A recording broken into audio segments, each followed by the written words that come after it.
I'm 5 years old, and I am very proud. My father has just built the best outhouse in our little village in Ukraine.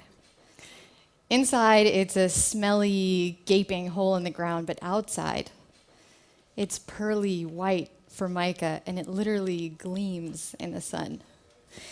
This makes me feel so proud, so important, that I appoint myself the leader of my little group of friends, and I devise missions for us. So we prowl from house to house, looking for flies captured in spider webs, and we set them free. 4 years earlier, when I was 1, after the Chernobyl accident, the rain came down black, and my sister's hair fell out in clumps, and I spent 9 months in the hospital.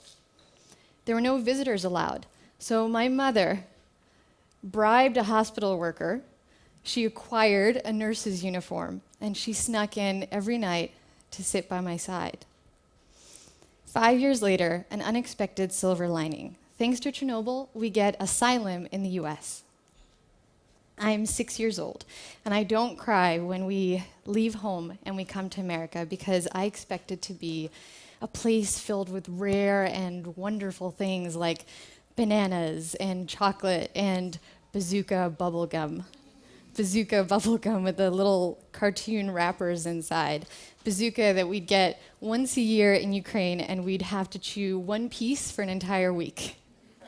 So the first day we get to New York, my grandmother and I find a penny in the floor of the homeless shelter that my family's staying in. Only we don't know that it's a homeless shelter. We think that it's a hotel with lots of rats. So we find this penny kind of fossilized in the floor, and we think that a very wealthy man must have left it there because regular people don't just lose money.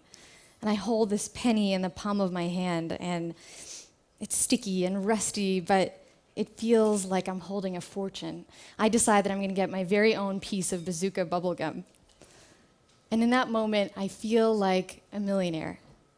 About a year later, I get to feel that way again when we find a bag full of stuffed animals in the trash, and suddenly I have more toys than I've ever had in my whole life. And again, I get that feeling when we get a knock on the door of our apartment in Brooklyn, and my sister and I find a delivery man with a box of pizza that we didn't order. So we take the pizza, our very first pizza, and we devour slice after slice as the delivery man stands there and stares at us from the doorway. And he tells us to pay, but we don't speak English. My mother comes out, and he asks her for money, but she doesn't have enough. She walks 50 blocks to and from work every day just to avoid spending money on bus fare. Then our neighbor pops her head in, and she turns red with rage when she realizes that those immigrants from downstairs have somehow gotten their hands on her pizza. Everyone's upset, but the pizza is delicious. It doesn't hit me until years later just how little we had. On our 10-year anniversary of being in the US, we decided to celebrate by reserving a room at the hotel that we first stayed in when we got to the US. The man at the front desk laughs, and he says, "You can't reserve a room here. This is a homeless shelter." And we were shocked. My husband, Brian, was also homeless as a kid. His family lost everything, and at age 11, he had to live in motels with his dad. Motels that would round up all of their food and keep it hostage until they were able to pay the bill. And one time, when he finally got his box of Frosted Flakes back, it was crawling with roaches. But he did have one thing.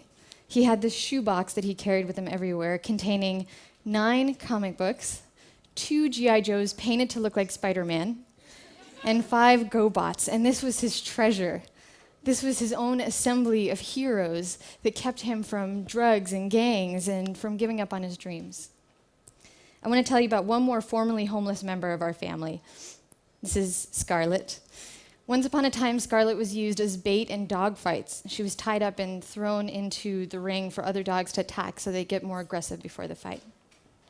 And now, these days, she eats organic food and she sleeps on an orthopedic bed with her name on it. But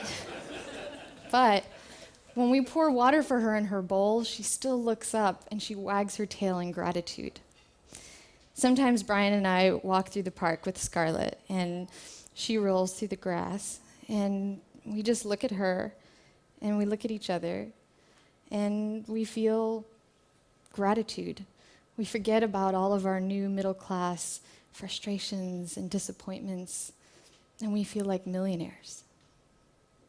Thank you.